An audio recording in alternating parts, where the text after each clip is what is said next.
if you tried every journaling prompt, every mindset exercise, and you still feel like you're overgiving and you're managing everyone else's emotions, there's a concept in Kabbalah that explains how people pleasing is causing you to disconnect from yourself and from the Creator. If you're tired of overgiving and people pleasing, this video is for you. This concept from Kabbalah is called Tzelem Elokim, in God's image. That's how it translates.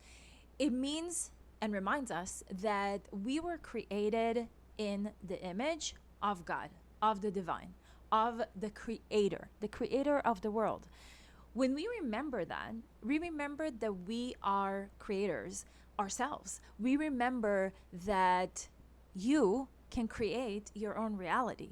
Now, the concept is sometimes it feels religious even and too spiritual and too woohoo. And I want to make it a little more approachable, because when we remember that we were created in the image of the Creator. Think about it for a second. The Creator. You don't need to be religious to think about that, but the Creator, the divine, the universe, right?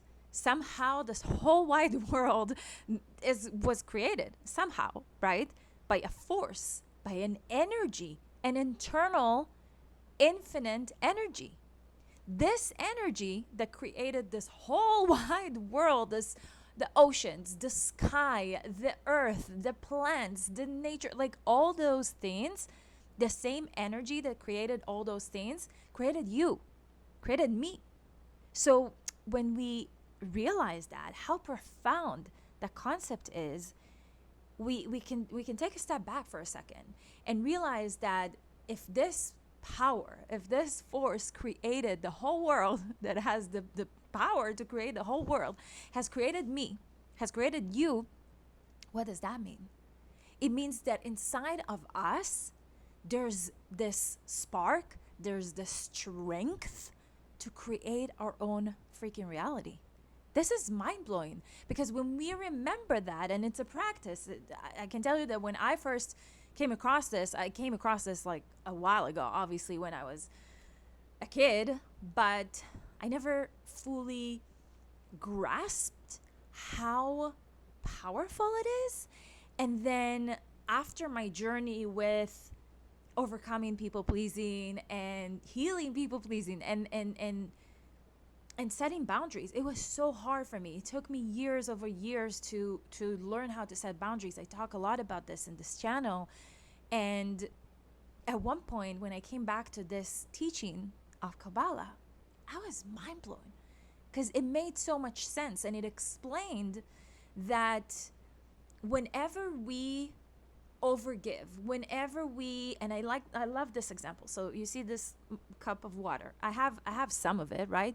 But if I pour to this plant, there's a really cool video, by the way, on Instagram running around, like I love it, that like everybody's pouring to, like this woman is just sitting there and she's pouring to everybody's plants. But if I pour from this cup to give to my family, to my husband, to my clients, to my neighbors, to whoever, right? If I pour from it and there's nothing left for me, then what have I done?